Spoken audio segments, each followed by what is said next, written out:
Hi guys, welcome to Small Farmer Life. Hope you're all having an awesome day. Well, just had a lovely shower and it's nice and cool, so I've come out and I thought I'd make a video about a question my pal was asking me today. We were putting some wood on the side of the stables. I've got a cut right across my nail and I hit it about 4 times today with the hammer. It's really sore. But anyway, he asked me a question and I thought, you know what, I bet a lot of other people think about that as well. And why does that happen? And the question was, why does someone get planning permission on one side of the road and yet somebody on the opposite side of the road might get refused planning permission? Why is that? I mean, you'd think if they were allowed to build something, then you'd be allowed to build something. Or if somebody down the road was allowed to build something and you wanted to build it up the road, something more or less the same size, more or less the same looks. Why does one get refused when one might get it granted and vice versa? Well, the reason for that is because in the UK, our planning system is what they call a discretionary planning system, which basically means exactly how it sounds. So it's at somebody's discretion whether they let you build something or don't let you build something. That's as simple as it is. So how does a housing developer get to build 450 houses and yet I can't build one house on my agricultural land? They've just built 450, or in the process of building 450 on the opposite side of the railway on agricultural land. Knocked a 100 odd year old farmhouse down to build them 450 houses on that land.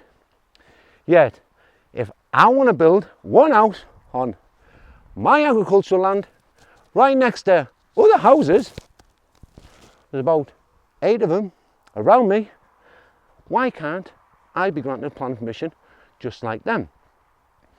Like I say, it's at the local planning department's discretion whether to grant me planning permission or to refuse me planning permission. And I'm telling you guys, if I put a planning application in to build a house on this land, it would be refused outright. Now, I know that first sort of kick of the tire, it would be refused. But I'm not saying if I employ planning experts, because I know a lot of people think I'm an expert, even though I know a lot about planning, I'm not rubbing shoulders with the planning officers every single day or every other week like planning consultants do. Because planning consultants, you're going to employ one from your area or who's dealt with planning applications in your area, and they know exactly what your planning department wants. So they know what they give them. Plus, if you're dealing with somebody over and over and over again, well, you'll become friends if you get on. And if one of you wants something, you're probably going to help each other out.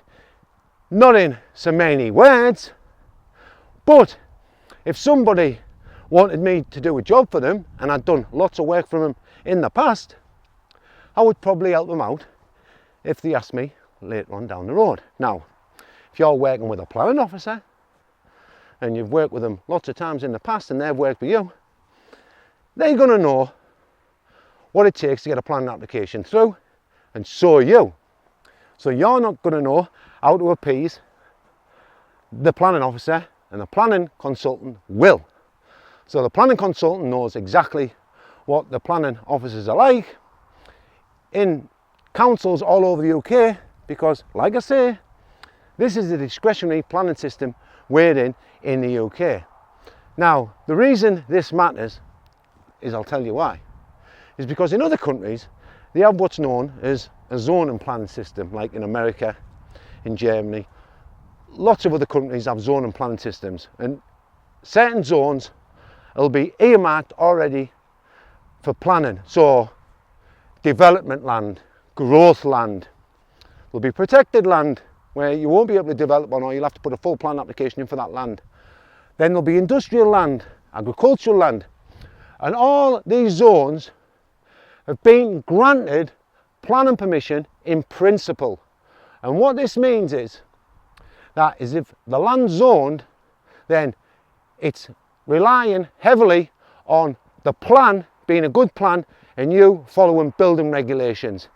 And if you put a good plan in and you follow building regulations, well, local plan departments can't refuse you planning permission. Now, they say in the UK they're going to try and make it zoned.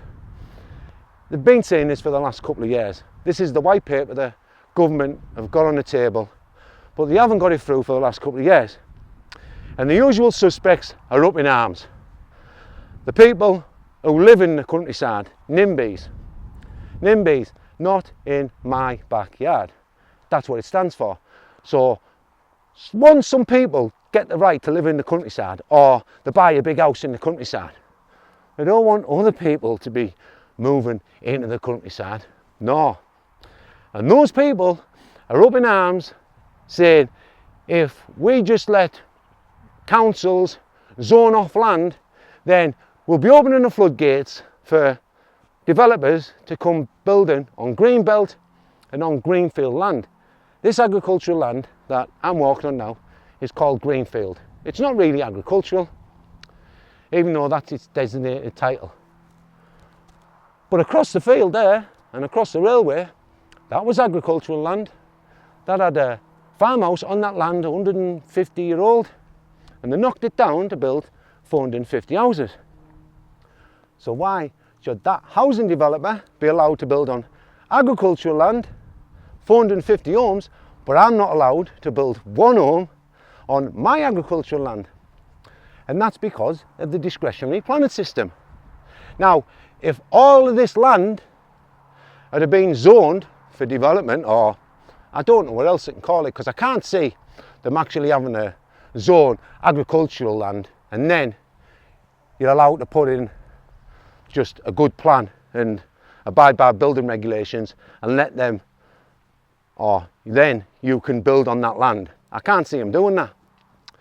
What I can see is this, is inside development boundaries of towns, areas that are brownfield, they'll just make the planning process go faster, which basically means the housing developers will cut corners. But when it comes to developing a house or a home for yourself and your family on agricultural land, I guarantee they still make you put in a full planning application, so they can just say no.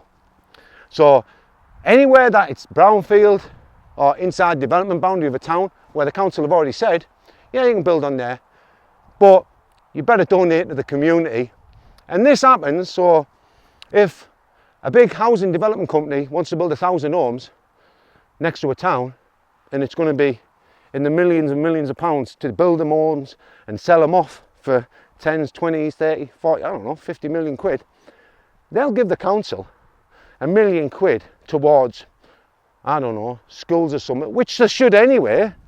I mean, they're adding an extra 1,000 families to the town. They should automatically be donating or contributing to the local education system. They shouldn't just be allowed to come in, build houses, and then just make a massive profit and go, see you later. You deal with building new schools, new hospitals, and everything else.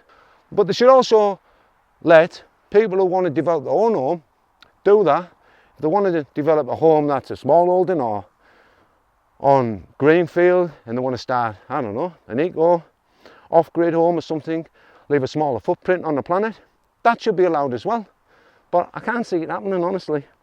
But that's the difference between the UK planning system and other countries' planning system. We have, like I say, a discretionary planning system in the UK, and that's at somebody's discretion. And if you've got someone right up there in the local plan department who doesn't want any houses built on agricultural land anywhere around their town, it won't happen unless they want it to happen. And if planning consultants deal with councils, they deal with them all the time, because you're going to hire a planning consultant in your town or who's worked around your town. And planning consultants, you can look at them like this.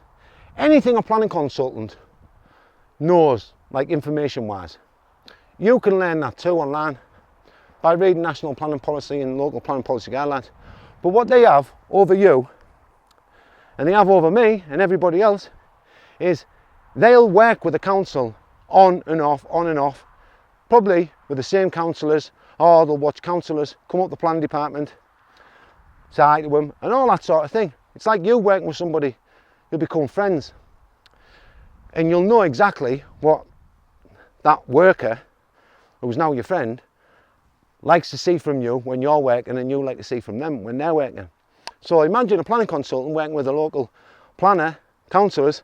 They know what them councillors want, the local planners want, and they can sort of scratch their back if they scratch theirs. And that's why planning consultants cost a lot of money. It's not about what they know, it's more like who they know in the planning system, I would say. Because if they don't know anybody in the local council or local planning department that they're trying to get a planning application passed in, they'll probably know somebody who does.